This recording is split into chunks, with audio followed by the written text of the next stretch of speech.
Katiola, capitale du handball, la ville de Tagbana et Mangoro. Katiola abrite l'orphelinat, le Bon Samaritain et le centre d'accueil Sainte-Geneviève, soit un total de 80 pensionnaires.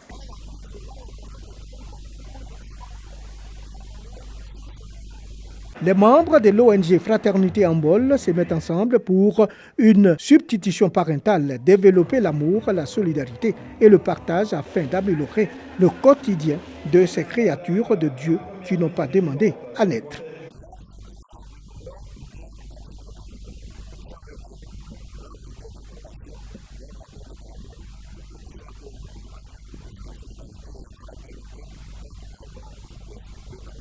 Telle est la raison de ce don d'une valeur de plus de 1 200 000 francs, en plus des 9 millions de francs CFA à l'ensemble des deux centres par la ministre Belmondo Dogo. Pour le pasteur Kambiré, la vie est sacrée. Il revient à tous de faire de ses enfants des adultes de demain, artisans du développement de la Côte d'Ivoire.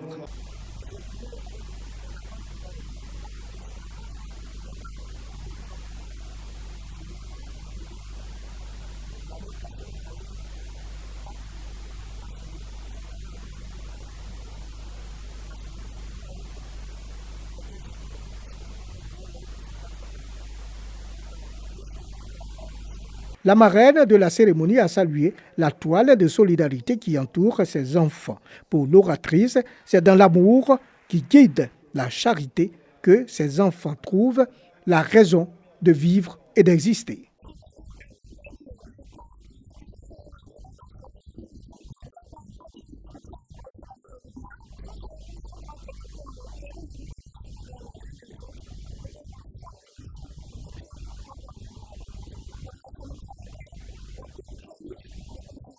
Pour la lutte contre la pauvreté, Belmondo Dogo invite la population de Katiola à solliciter les fonds du ministère pour répondre à leurs besoins.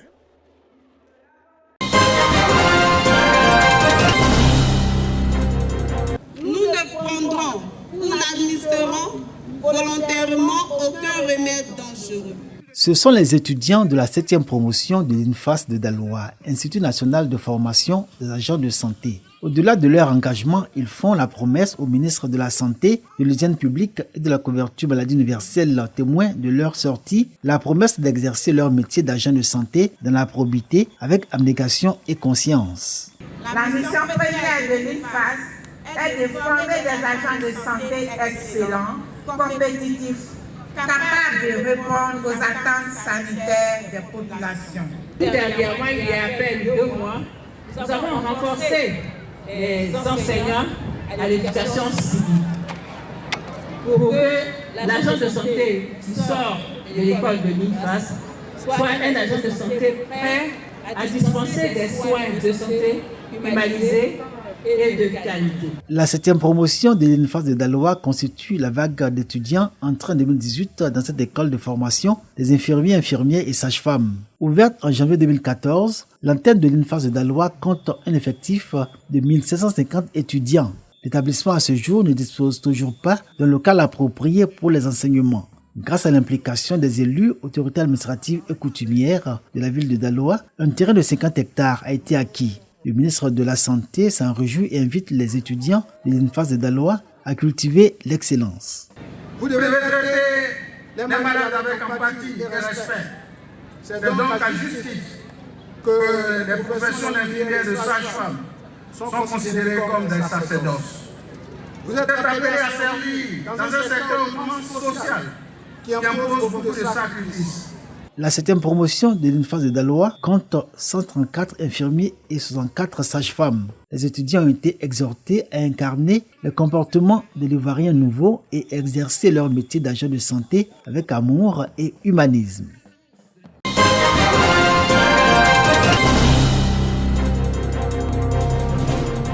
Place publique de Bogo-Penfla, dans le département de Zouenoula, les batteurs s'échauffent en attendant le masque Zaouli. À l'autre bout du village, dans cette case, Delpech, le danseur principal, se prépare. Ici, rien de mystérieux, femmes et enfants assistent aux préparatifs. Le masque fait son entrée majestueuse sur la place publique. Le spectacle peut commencer. Chanteurs, flûtistes, percussionnistes ou danseurs, ces praticiens du Zaouli ne vivent pas à plein temps de la danse. Chacun a une autre activité. Delpech, lui, est électricien, mais la danse est sa vocation. Quand j'étais petit, j'ai commencé à danser les enfants. Maintenant, quand je sors, si je bouge mes pieds comme ça, si les gens regardent net, je me cache. Actuellement, ça va. À Monfla, l'un des 14 villages praticiens du Zaouli, Zamblebi Nestor est une vedette et sa renommée va bien au-delà de ce petit village. Il a adapté au Zaouli ce pas de danse appelé le glissement. D'inspiration urbaine, ouvre les portes à l'international au Zaouli de Monfla. C'est moi, je suis allé à Italie, en Corée, en Chine, au Portugal, et puis au Burkina 3 fois. Tibeita, situé à mi-chemin entre Boisflé et Zionoula, a également connu son heure de gloire. Lélibi Lésier, un pur produit du Zaouli, exécute de manière synchronisée les pas de danse avec le masque. Le Zaouli de Tibeita a accompagné plusieurs missions officielles de la Côte d'Ivoire à l'étranger. Le Zaouli de Tibeita est reconnu à l'international, mais nous n'avons jamais bénéficié. On a beaucoup voyagé, mais on n'a rien eu dedans. Le Zaouli est créé même pour faire plaisir à la population. C'est tout dernièrement que l'argent est venu. Sinon, que vraiment, le Zaouli, souvent, se déplace, il n'y a rien. Si les villages de Tibeita et Monfla tirent leur épingle du jeu, la plupart des praticiens du Zaouli broient du noir. C'est le cas de Zrabissi-Ifla, village berceau du Zaouli, à environ 10 km de Zionoula. Ces précurseurs de la danse sont mis sous l'éteignoir par les autres villages actuellement en vogue. Ils nous ont volé la vedette. Hier, c'était Zamblebi-Ifla et Tibeita qui partaient à la place de Zrabissi-Ifla en Europe, aux États-Unis. Aujourd'hui, c'est Monfla, mais qui vont jusqu'à Jésus en Corée, mais toujours au nom de Zrabissi-Ifla. Et c'est ce que nous déplorons. Pourquoi ne pas venir directement vers nous, nous donner ce à quoi nous avons droit? Il ne profite pas non plus de l'inscription du Zaouli au patrimoine de l'UNESCO. Dans cette tombe repose Kweibi Voisier, l'inventeur du Zaouli. Sa sépulture est envahie par les herbes. Il est mort en 1980 dans des circonstances non encore élucidées. Selon ce que nos parents nous ont dit, il est mort et on l'a retrouvé pendu à Boisfléville.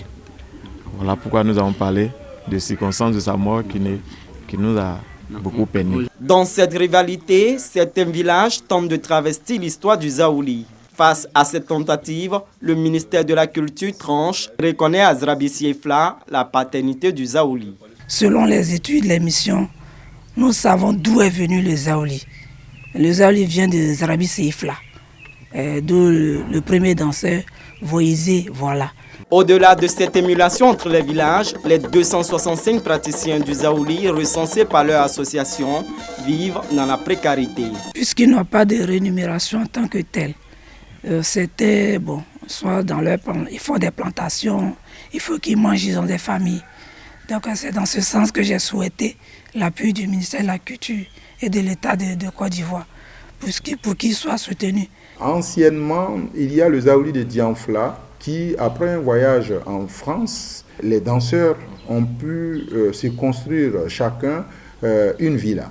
Aujourd'hui, c'est pour l'enthousiasme, la joie de danser qu'il y a le Zaouli. Mais le Zaouli, pour faire fortune, c'est devenu un peu difficile. Mais il y a un groupe qui se dégage un peu, c'est le groupe de Monfla. Il n'y a pas de programme clair de valorisation du Zaouli. Donc du coup, celui qui valorise le Zaouli se trouve celui qui est le bénéficiaire du Zaouli. Et donc il n'a pas intérêt, mais il n'y a pas de cadre pour expliquer qu'il y a l'origine et qu'il faut faire valoriser l'origine.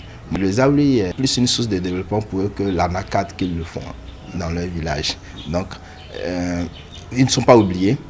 On doit travailler dans un programme cohérent pour expliquer toute l'origine et voir comment est-ce qu'on va faire évoluer. Le Zaouli, patrimoine mondial de l'UNESCO depuis 2017, suscite de plus en plus de festivals, dont 2 identifiés dans la Maraoué. Il contribue à garantir la durabilité de cette inscription sur la liste de l'UNESCO qui n'est pas définitive. La fin des querelles de leadership entre les praticiens et leur professionnalisation pourrait constituer un atout pour le Zaouli et pourquoi pas faire vivre ses praticiens.